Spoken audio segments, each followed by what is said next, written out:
My name is Nina Roberts. I'm 32, and if there's one thing I learned growing up, it's this. In my family, I was never the chosen one. My older sister was treated like some flawless treasure. Rent paid, debts cleared, even a whole house handed to her, as if life came with a personal cheat code. Meanwhile, every accomplishment of mine was brushed aside like it barely existed. For years, I stayed quiet. I worked, I struggled, I built everything on my own without expecting a single ounce of support. And still, nothing I did ever matched the way my parents worshipped her. They defended her, funded her, rescued her from every mess she created. I was just the daughter who would be fine somehow, but last Christmas proved something I never wanted to believe. They didn't just favor her. They expected me to sacrifice everything for her. At that dinner, all it took was one comment, one harmless question thrown across the table, and suddenly the whole family froze. My sister stared at me like she had just discovered a lifelong betrayal. My mother's face twisted as if I'd committed some unforgivable sin. And when the truth slipped out, when they realized what I had built behind the scenes, everything exploded. My sister dropped to the floor wailing, demanding I give her $15 million on the spot. My mother started screaming at me in front of everyone, insisting I owed my sister a fair share of my success, as if my life's work somehow belonged to them. If you want to know how a single sentence turned a quiet family dinner into the moment I finally cut ties forever, stay with me until the end. This one gets unbelievable. Before I continue, make sure to subscribe and hit the like button so you don't miss any of my story times. There was a point, long before adulthood ever arrived, when I started to realize something about the structure of our home. It wasn't announced, explained, or openly defended, yet it lived in everything we did. My sister, Kelsey Roberts, existed at the center of a world I was only allowed to orbit. And somehow, everyone seemed perfectly comfortable with that arrangement. My parents, Peter and Diane Roberts, never said they had a favorite. They didn't need to. The way decisions fell into place did it for them. Kelsey's wants weren't treated like wishes. They were treated like obligations the household naturally rearranged itself to meet. If she needed new uniforms for cheer practice, they appeared. If she wanted to switch teams because she felt bored, my mom made calls until she found a better option. If she decided a school project was too overwhelming, my dad stepped in and practically completed it for her. Meanwhile, I learned early that anything I needed had to be justified, and anything I wanted had to be earned. I wasn't encouraged to explore interests the way Kelsey was. I was expected to manage, a word my mother used so often, it eventually felt like a personality trait I'd been assigned without permission. Whenever something went wrong for Kelsey, it was treated like a household emergency. Whenever something went wrong for me, it was presented as a lesson. It didn't matter whether my sister actually deserved all that attention. She simply occupied the role so seamlessly that no one questioned it. I noticed the difference in 100 small ways, little things that didn't seem important one by one, but added up to something unmistakable when viewed together.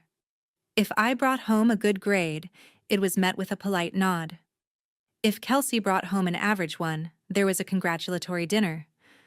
When I tried a new hobby, it was, let's see if it lasts. When she tried one, it was, what can we do to help you succeed? Even as kids, we understood the hierarchy. She was the one who got the final slice of cake, the front seat on road trips, the apology even when she started the argument. I became the quiet problem solver, the one who stopped asking for much because it was easier than being told my timing was inconvenient or my needs weren't significant enough.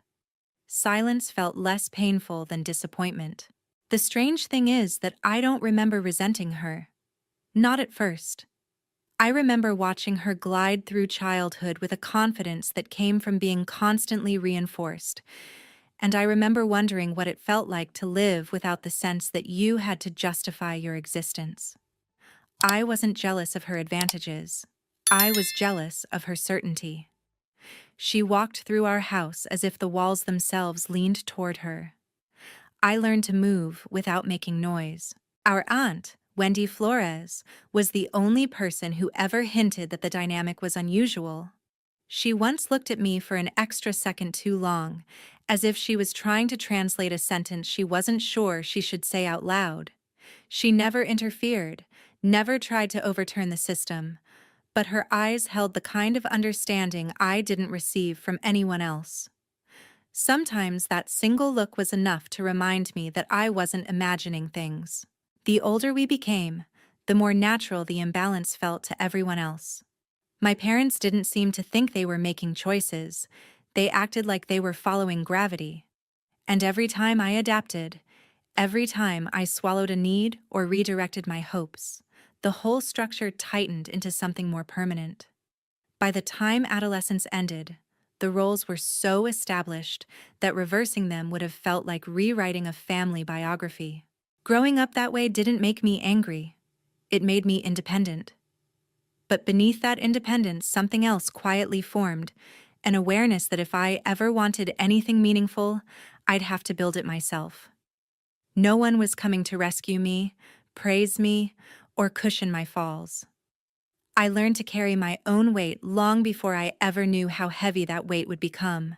Adulthood arrived without ceremony, and the moment it did, the distance between me and the rest of my family widened in a way none of them seemed to notice. I moved out as soon as I could manage it, a small apartment with thin walls and cheaper carpet than I'd hoped for, but it felt like the first thing that belonged entirely to me. There was no audience there, no quiet expectation that I should step aside for someone else's comfort.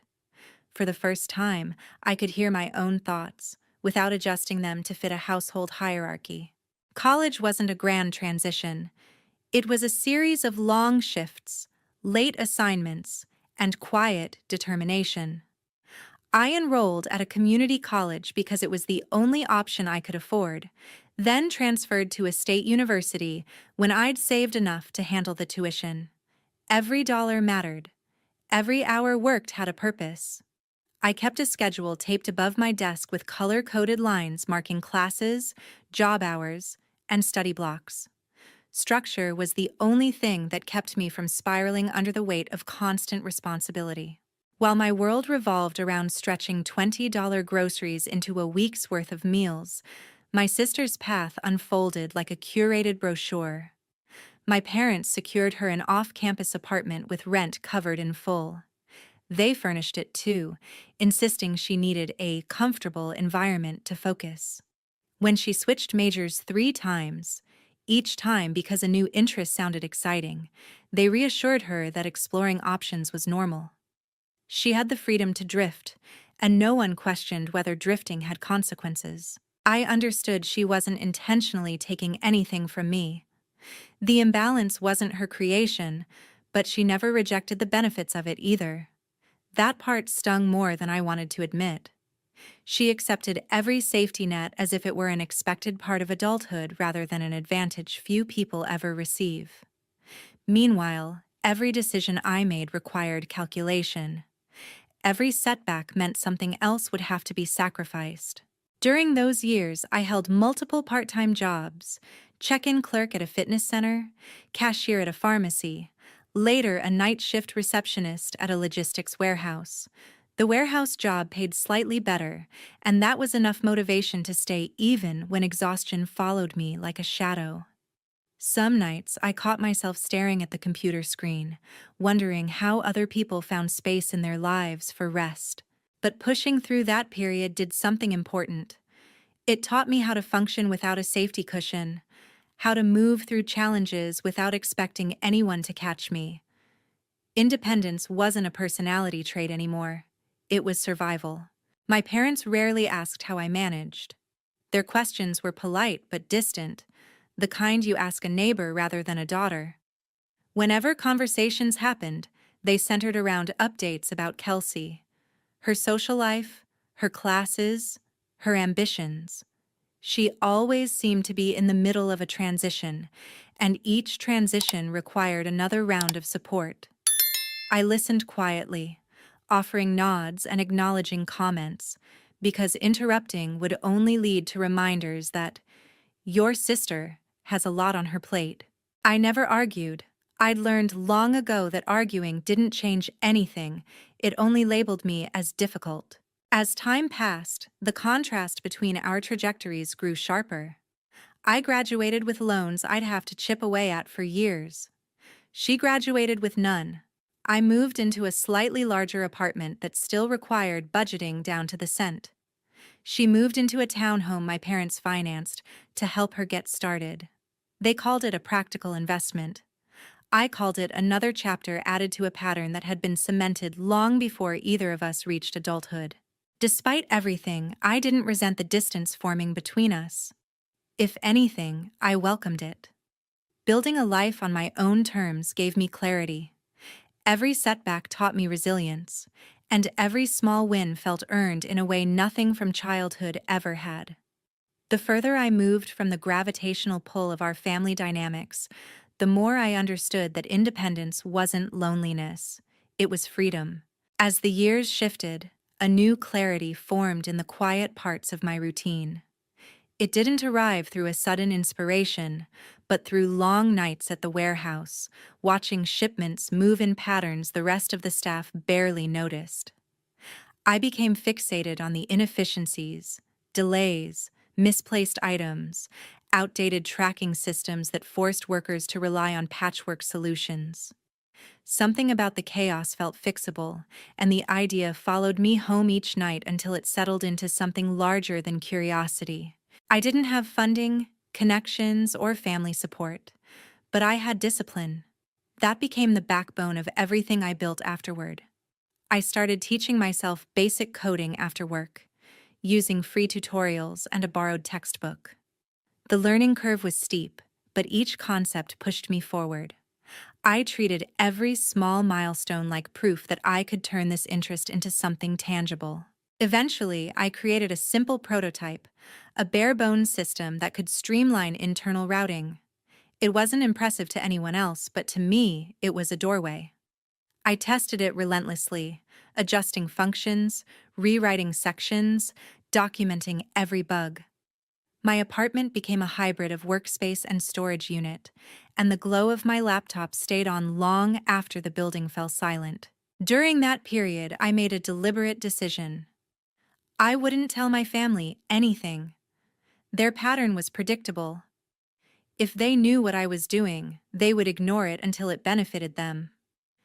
If it succeeded, they would treat it as a family asset. And if it failed, it would become evidence that I'd never been as capable as Kelsey. Silence felt safer.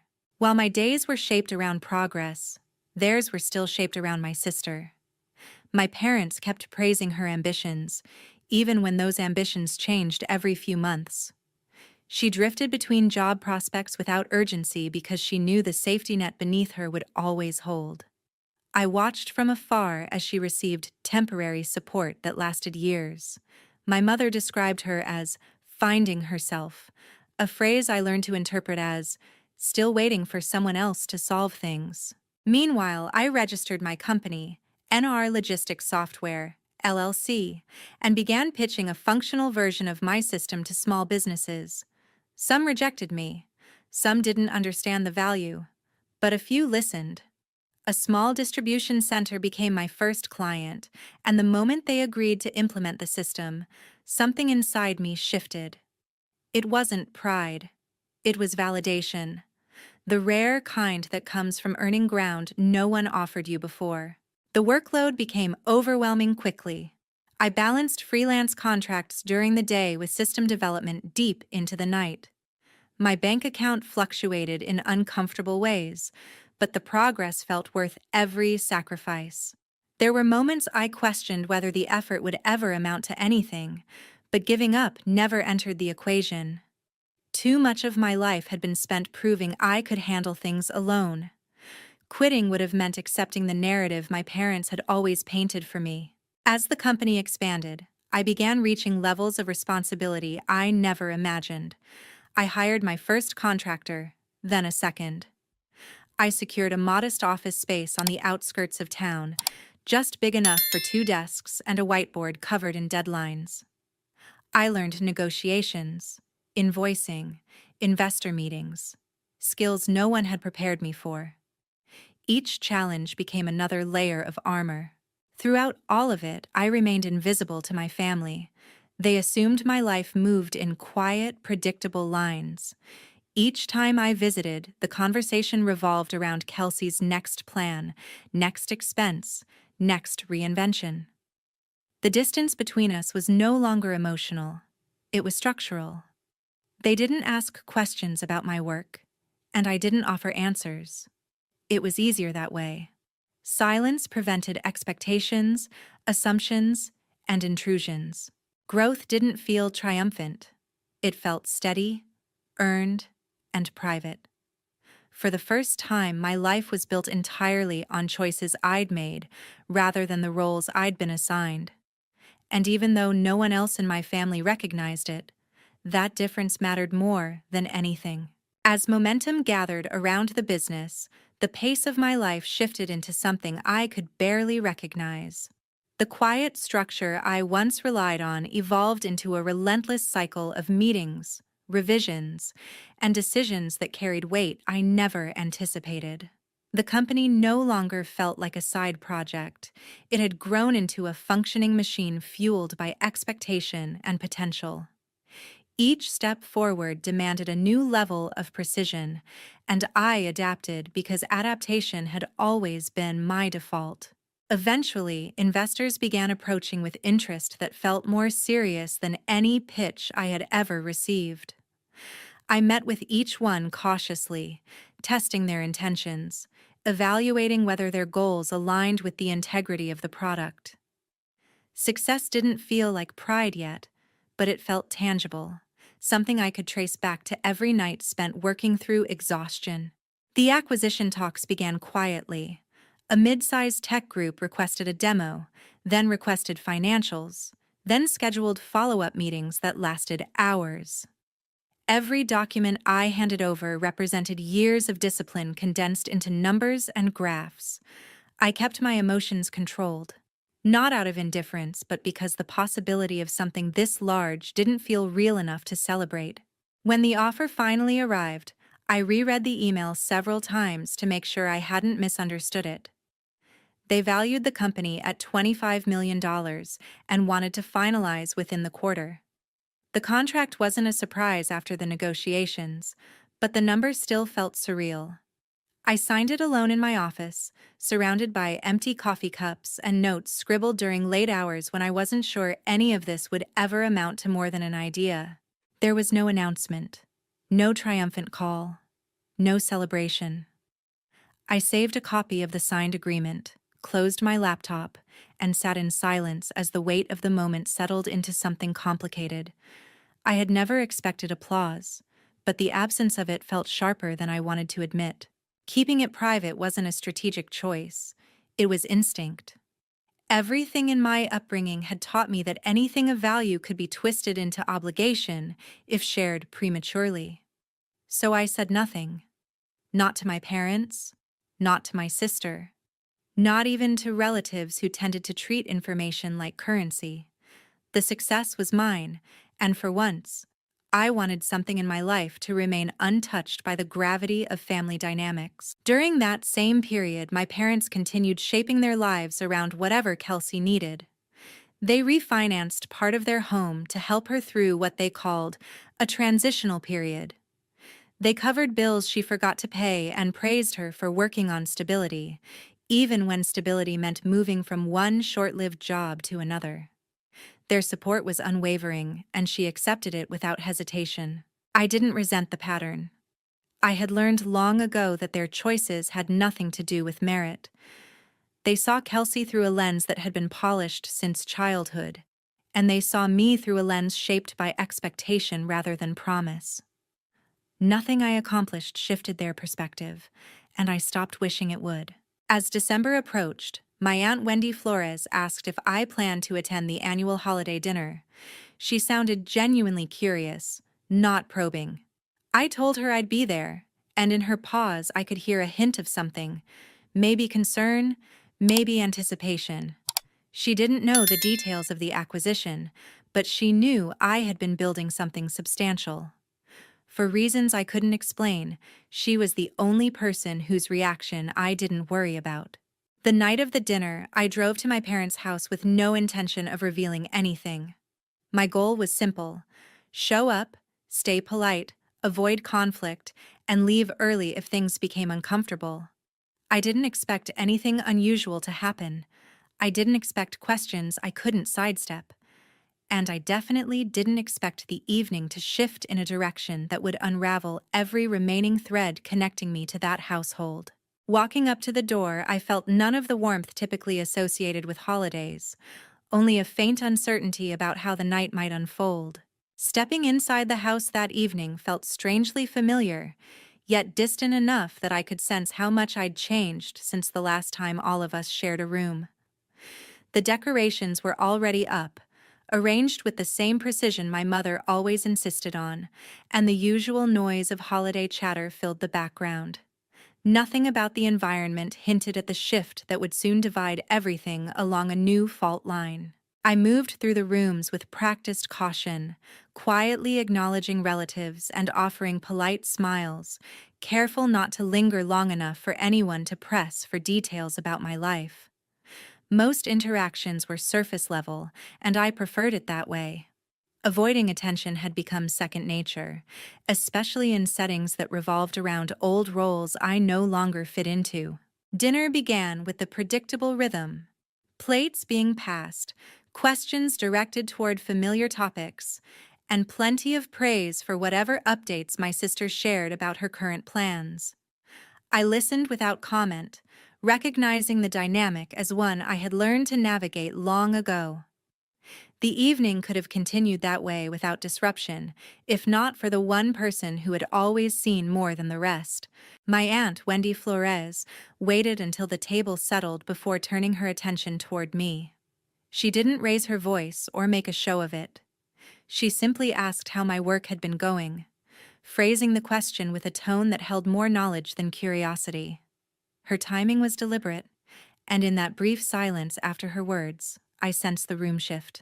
Eyes started turning in my direction, not with interest but with surprise that anyone had asked me something that required more than a quick answer. I felt the weight of the moment pressing against my chest, and for the first time that evening, there was no quiet route to escape. Holding back the truth felt heavier than letting it surface. I didn't offer details, only the core fact: that I had finalized the sale of my company. I stated the number without embellishment, keeping my voice steady, not because I wanted to impress anyone, but because I refused to disguise the work behind it.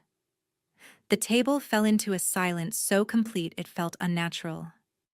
Every expression around me shifted, not gradually but with abrupt certainty, as if each person needed a moment to confirm they'd heard correctly. Shock hit first, then disbelief, and then something far sharper. The atmosphere tightened in a way that didn't require words to interpret. My mother's posture changed, rigid and cold, carrying a tension I recognized from years of unspoken expectations.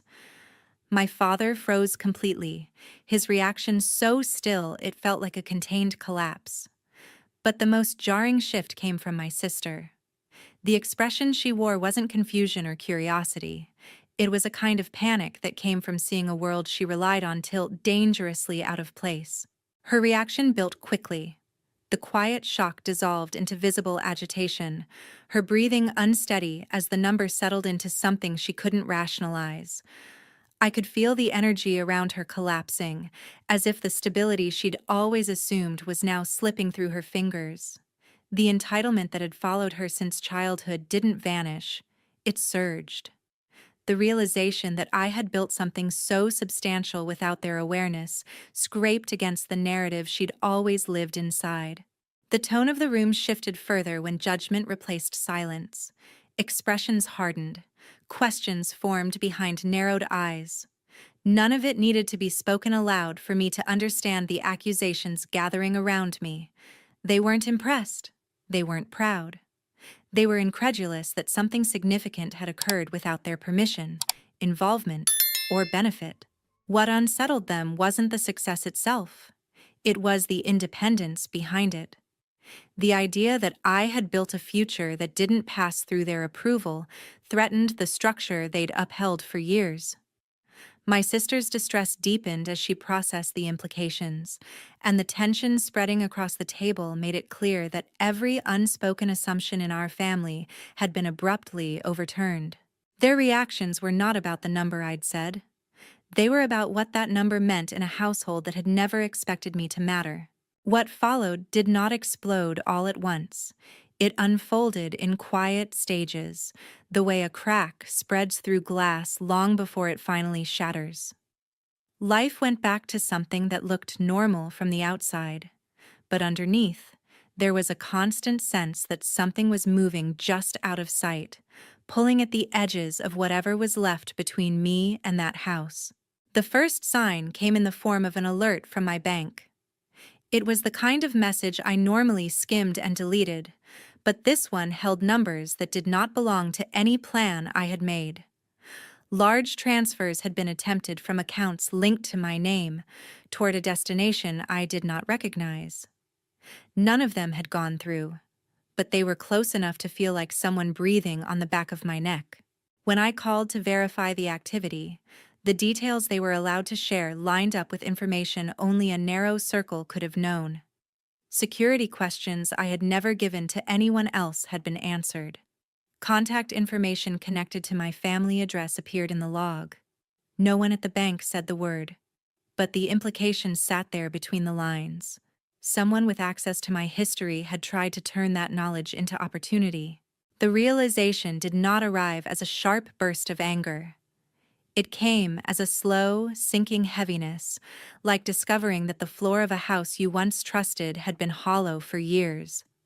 I had always understood that my family felt entitled to my time, my attention, and my emotional labor. Seeing evidence that they felt entitled to my money, down to the level of passwords and accounts, changed something fundamental in me. Self-preservation became less of an idea and more of a duty. I reached out to Alexis, the attorney I had been referred to months earlier, but never fully engaged. Sitting across from her in a quiet office, I laid out everything I knew: what the bank had flagged, the long history of financial favoritism toward my sister, the pattern of pressure that had intensified since my success became visible.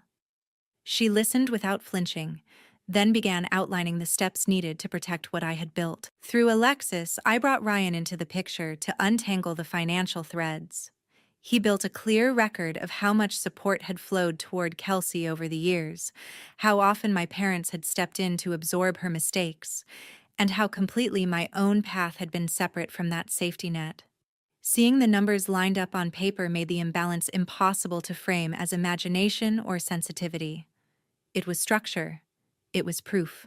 Logan handled the technical side, gathering logs and documentation from the bank with proper authorization. He traced connection points back to devices and locations that matched my parents' routines. Nothing about his work relied on emotion. It was timelines, access points, and consistent patterns. The more he uncovered, the harder it became for me to pretend any of this could be written off as confusion or a harmless misunderstanding. With those pieces in place, Alexis moved things out of the realm of family tension and into formal action. Letters went out. Restrictions were placed on who could contact my financial institutions. Claims were filed that forced my parents and my sister to respond in writing instead of behind my back. The tone of their messages shifted from moral pressure to defensive explanations the moment they realized there were consequences beyond my discomfort. The impact reached further than they expected. Their accounts drew scrutiny. Their attempts to move money raised questions they could not easily answer. Credit lines tightened. People they were used to impressing began to hear a version of events that did not match the story they had tried to tell about a selfish daughter withholding her share. Reputation, once treated as a shield, became another thing that could crack. Kelsey felt the shift sharply. Without easy access to new funding, she could no longer treat obligations as suggestions. The house payments that had once been cushioned became heavy. The car that had seemed like a symbol of status turned into a financial burden she could not carry.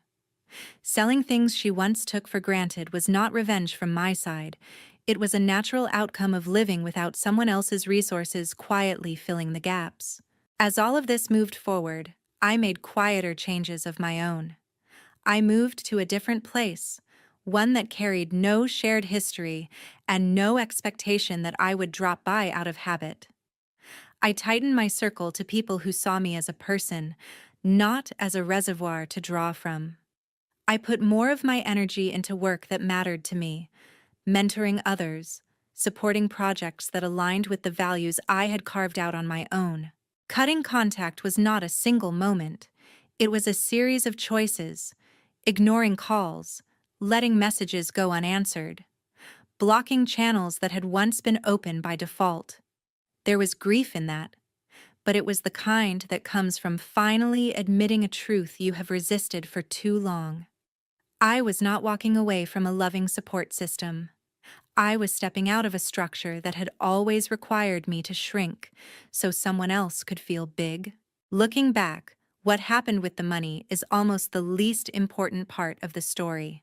The real fracture came from realizing just how quickly people who claimed to love me could justify crossing every line when they believed they were owed something. The attempts to reach into my accounts were not just about greed, they were about control. The moment that control slipped, they chose violation over respect. If there is anything I want someone listening to this to take away, it is this. Sharing blood with someone does not mean you owe them access to your future. Support is earned through respect, not demanded through guilt. Boundaries are not betrayals.